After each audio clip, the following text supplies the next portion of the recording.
ஆரம்பத்துலேருந்து சொல்லிக்கிட்டு இருக்கேன். முழுக்க முழுக்க துரைமுருகனை போன தேர்தலில் இருந்தே ஒதுக்கிட்டு இருக்காங்க.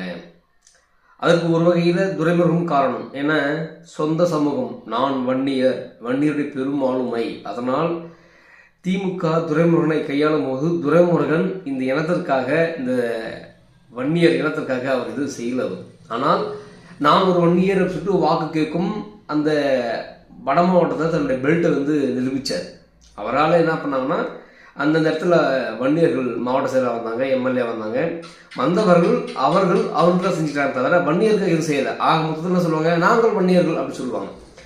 போன தேர்தலில் போன திமுக ஆட்சி அமைச்சு பிறகு சொல்லிக்கிட்டு இருக்கேன். துரைமுருகன் மெல்ல மெல்லமாக ஓரம் கட்டுறாங்க.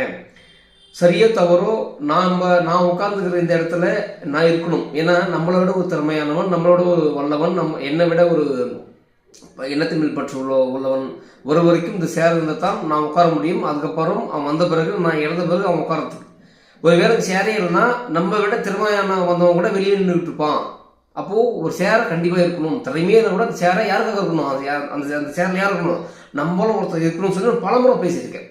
அந்த வகையில் இந்த முறை என்ன பண்ணுறாங்கன்னா, துரைமுருகனுக்கு எம்எல்ஏ சீட் மட்டும் தரேன், அமைச்சர்கள் தரமாட்டேன் அப்படின்னு சொல்லியிருக்காங்க. இது முழுக்க முழுக்க தெலுங்கு கையில், தெலுங்கருடைய ஆளுமையில் திமுக இப்போ முழுசாக போயிடுச்சு. முன்னாடி இருந்தது, முன்னாடி பேக்ரவுண்டில் இருந்து தெலுங்கர்கள் தங்கள் ஆதிக்கத்தை செலுத்திருந்தாங்க. இன்றைக்கு முழுக்க முழுக்க இப்போ எக்ஸாம்பிள் கேவா வேலு, கேஏ நேரு, கேகேஎஸ்எஸ்ஆர், இந்த மாதிரி தெலுங்கர்கள் தங்களுடைய ஆதிக்கத்தை எடுத்துக்கிட்டாங்க. அப்போ ஒவ்வொருத்தராக கழட்டி விட்டுட்டு இருக்காங்க. இந்த அரசியலில் துறைமுகம் கழட்டி விட்டுட்டாங்க. அடுத்து இருக்கிற மற்ற வன்னியர்களையும் இவங்க கழட்டி விடுவாங்க. இவங்க கழட்டி விடுறது பிரச்சனை கிடையாது.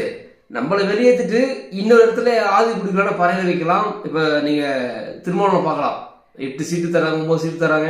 நம்ம கஞ்ச இடத்துக்கு இருக்குது, நம்ம ஆளுமை மிக்க இடத்துல இருக்கிறோம் அப்படின்னு சொல்லி மனம் நொந்து பேசுகிறார். இதுதான் அரசியல், இதுதான் அரசியல் சுழற்சி. இப்படிதான் கலைஞர் அவர்களும் இரு சமூகத்துகளிடையே சாதி வரியை தூண்டி, சாதி மதங்களை தூண்டி, சாதிய கொலைகள் பண்ணி அந்த பழியெல்லாம் தூக்கி வன்னியர்கள் போட்டு அதுக்கு பலிகாலம் பறையதான் அப்படின்னு சொல்லிட்டு கட்டமைச்சு போயிட்டாங்க.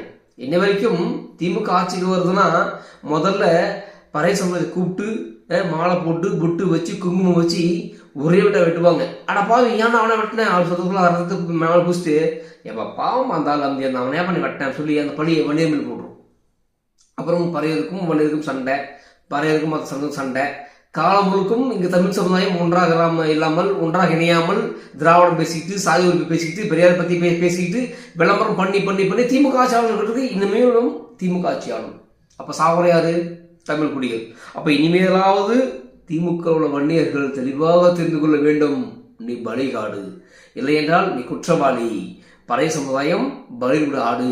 குற்றத்தை அவன் செய்வான், பழியை நீ சுமப்ப, பதவியை அவன் சுமப்பான். அதனால வன்னியர்கள் தெரிந்து கொள்ள வேண்டும். இன்றைக்கு துரைமுருகனை திமுக ஓரங்கட்டுகிறது, நாளைக்கு மற்ற வன்னியரையும் அது ஓரங்கட்டும்.